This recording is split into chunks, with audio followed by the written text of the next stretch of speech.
Hello दोस्तों, ये है मेरा म्यूचुअल फंड पोर्टफोलियो जो कि मैंने 1 साल पहले शुरू किया था। यहाँ पर आप देख सकते हैं कि करंट के अंतर्गत जो यहाँ पर हमारे म्यूचुअल फंड पोर्टफोलियो के अंतर्गत टोटल 8 के नंबर्स में यहाँ पर होल्डिंग्स है। अगर बात करें यहाँ पर तो जो 6 नवंबर 2025 के डाउन साइड्स मार्केट के बाद जो यहाँ पर रिटर्न्स निकल कर आए हैं वो 1 डे रिटर्न्स यहाँ पर देख सकते हैं। टोटल रिटर्न्स यहाँ पर ये है और टोटल इन्वेस्टेड अमाउंट की अगर बात करें तो ये यहाँ पर देख सकते हैं। इसके अलावा अगर बात करें तो जो अलग अलग जो 8 फंड्स के अंतर्गत जो इन्वेस्टमेंट यहाँ पर किए गए हैं करंट इन्वेस्टमेंट, वो यहाँ पर Nippon India multi assets omni fund of funds direct course के अंतर्गत यहाँ पर इन्वेस्टमेंट किए गए हैं। यहाँ पर अगर बात करें फंड ऑफ फंड ओमनाई जो है वह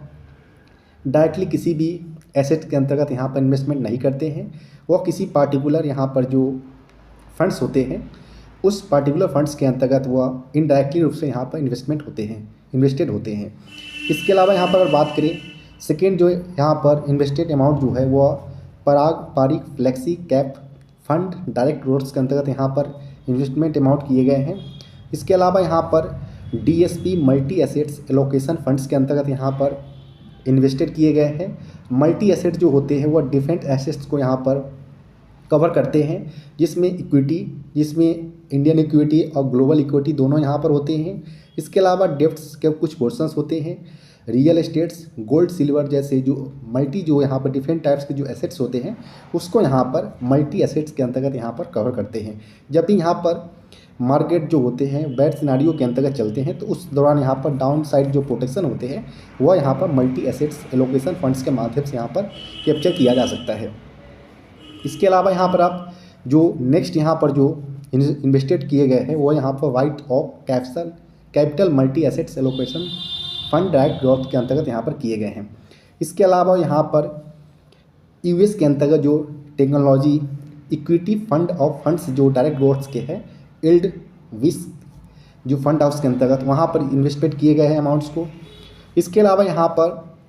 डेप्ट्स के अंतर्गत यहाँ पर शॉर्ट ड्यूरेशन फंड हाउस जो निपॉन इंडिया के हैं यहाँ पर कुछ अमाउंट को यहाँ पर इन्वेस्टेड किए गए हैं। इसके अलावा यहाँ पर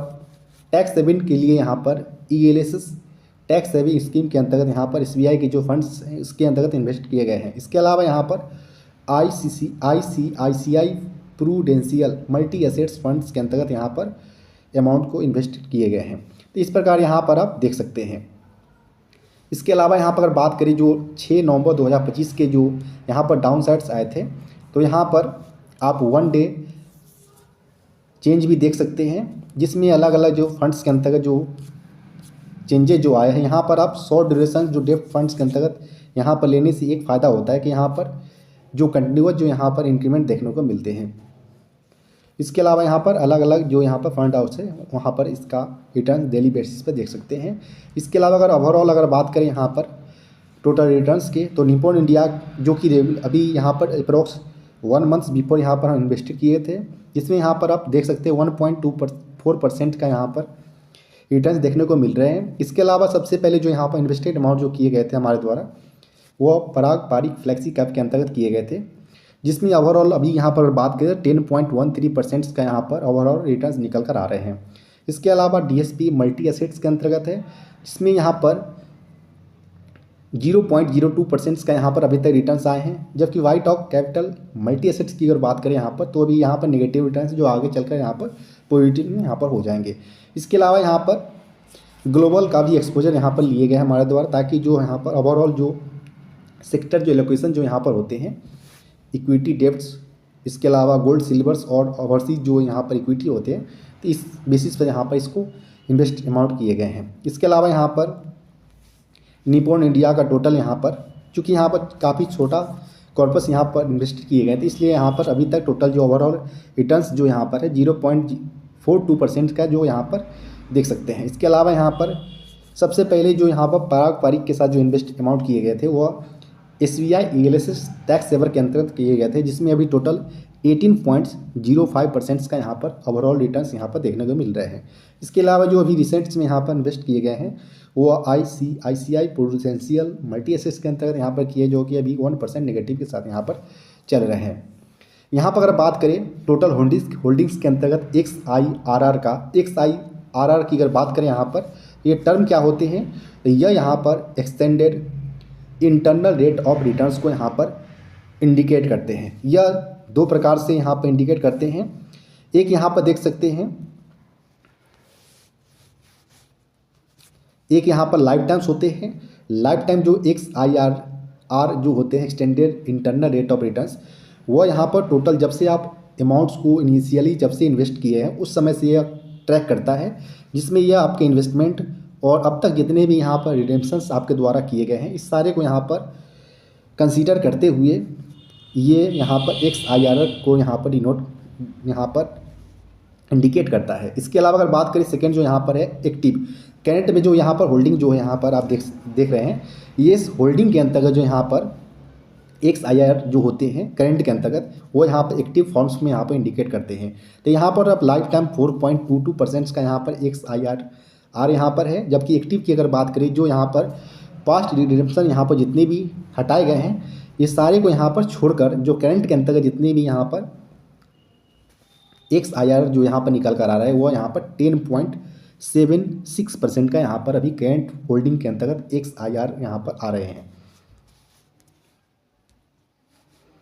इसके अलावा अगर बात करें तो जब भी यहाँ पर कोई म्यूचुअल फंड्स के अंतर्गत आप इन्वेस्टेड करते हैं तो आपको ध्यान रखने हैं किसी भी फंड हाउस के अंतर्गत उस पार्टिकुलर फंड्स का एक्सपेंस रेशियो। सेकेंड आपको ध्यान रखने हैं इसके अंतर्गत एग्जिट लोड्स का जो टाइम फ्रेम्स है वो कितने दिनों का है उसको भी आपको यहाँ पर ध्यान रखने हैं। इसके अलावा इसका जो टैक्स इम्प्लीकेशंस जिसका ड्यूरेशंस या तो 1 मंथ्स 90 डेज 1 ईयर्स और खासकर जो यहाँ पारंपरिक फ्लेक्सी कैप के अंतर्गत टोटल 730 डेज 2 ईयर का यहाँ पर एग्जिट लोड्स का यहाँ पर टाइम फ्रेम रखा गया है। तो जब भी आप इन्वेस्टेड करें तो इसको आपको ध्यान रखने हैं। इसके अलावा यहाँ पर अगर बात करें तो जो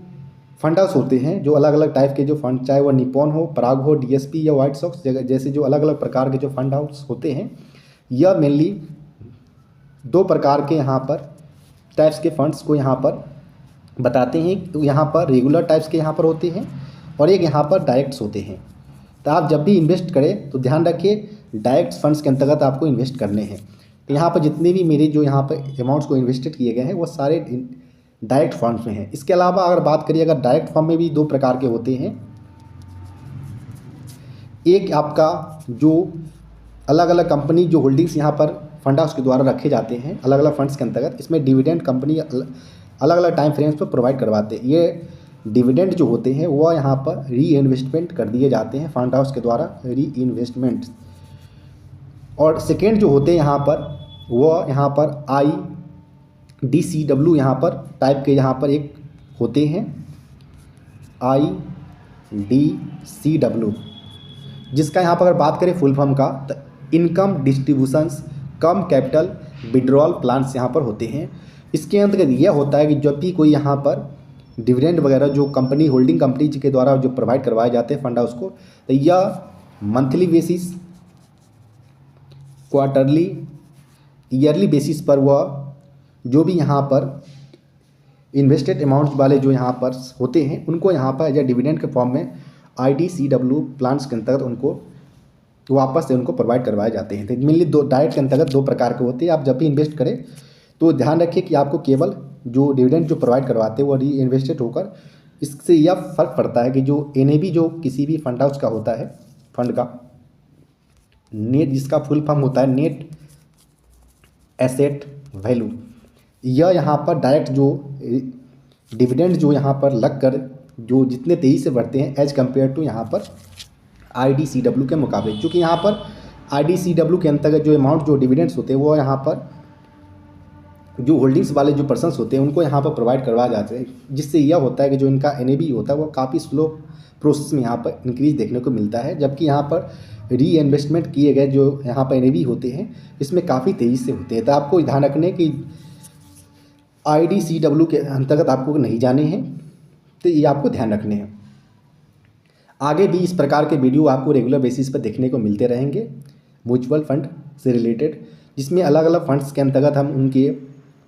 प्रत्येक मंथ में जो चेंजिंग यहाँ पर जो उनके होल्डिंग्स होते हैं, उनके PE ratio, Sharpe ratio, alpha beta जैसे जो यहाँ पर टर्म्स होते हैं, वो सारे को हम आगे आने वाले वीडियो के अंतर्गत कवर करेंगे।